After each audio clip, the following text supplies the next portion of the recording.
നാഗശ്വിന്റെ സംവിധാനത്തിൽ പുറത്തിറങ്ങിയ പ്രഭാസ് നായകനായ ഏറ്റവും പുതിയ സൈഫൈ ആക്ഷൻ ചിത്രമാണ് കൽക്കി 2898 AD.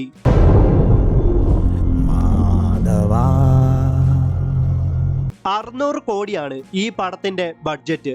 ഒരു ബിഗ് ബഡ്ജറ്റ് പടം എങ്ങനെ എടുക്കണമെന്ന് കാണിച്ചു തന്ന സിനിമ അതാണ് കൽക്കി.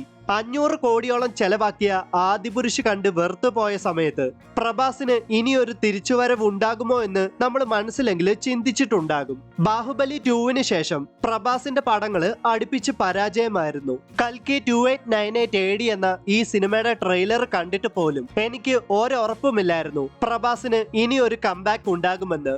എന്നാൽ ഈ സിനിമ കണ്ടതോടെ എന്റെ കണക്കുകൂട്ടലെല്ലാം തെറ്റി. പ്രഭാസിന് ഇതിലും വലിയൊരു കംബാക്ക് ഇനി കിട്ടാനില്ല. നിങ്ങൾ ഹോളിവുഡ് മൂവീസ് ഒക്കെ ഫോളോ ചെയ്യുന്നവരാണെങ്കിൽ ഈ സിനിമ കണ്ടിറങ്ങുമ്പോൾ ഒരു ഹോളിവുഡ് മൂവി കണ്ട ഫീൽ ആയിരിക്കും നിങ്ങൾക്ക് കിട്ടാൻ പോകുന്നത്.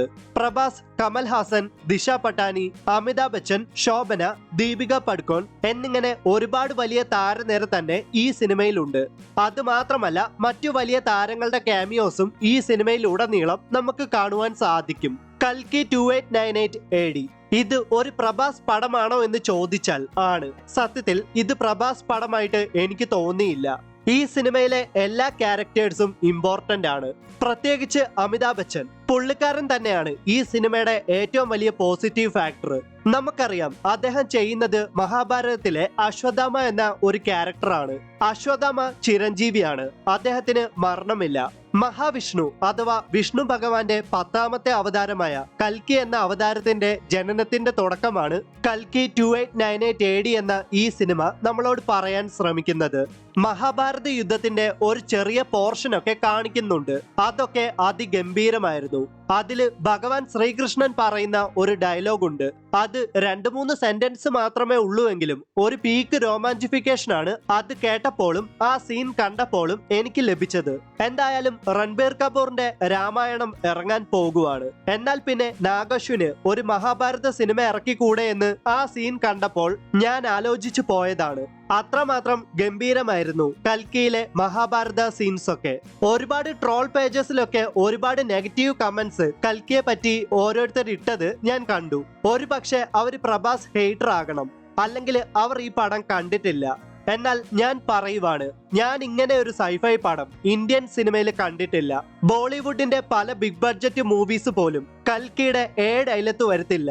സത്യത്തില് ബോളിവുഡ് ഒക്കെ ഇത് കണ്ടു പഠിക്കണം. എന്തുകൊണ്ടും കൽക്കി എന്ന ഈ സിനിമ ഇന്ത്യൻസിന് ഒരു അഭിമാനം തന്നെയാണ്. കൽക്കി 2898 AD ഒരു തുടക്കം മാത്രമാണ്. കൽക്കി യൂണിവേഴ്സിൽ ഇനിയും സിനിമകൾ വരാനുണ്ട്. ആ സിനിമകളൊക്കെ തന്നെ ഇതിലും മികച്ചതാകട്ടെ എന്ന് പ്രതീക്ഷിക്കാം. ഉലകനായകൻ കമൽഹാസന്റെ കാര്യം പറയാൻ ഞാൻ വിട്ടുപോയി. സുപ്രീം യാസ്കിൻ എന്ന ഒരു കൊടൂര വില്ലൻ കഥാപാത്രത്തെയാണ് കമൽഹാസൻ ഈ സിനിമയിൽ അവതരിപ്പിക്കുന്നത്. കമൽഹാസന്റെ പ്രസൻസ് തന്നെ വേറെ ലെവലാണ്. അദ്ദേഹം വില്ലനൂടെ ആയാൽ പിന്നെ പറയണ്ടല്ലോ. സുപ്രീം യാസ്കിൻ എന്ന അദ്ദേഹത്തിന്റെ കഥാപാത്രത്തിന്റെ ബാക്ക്ഗ്രൗണ്ട് ഒന്നും കാണിക്കുന്നില്ല.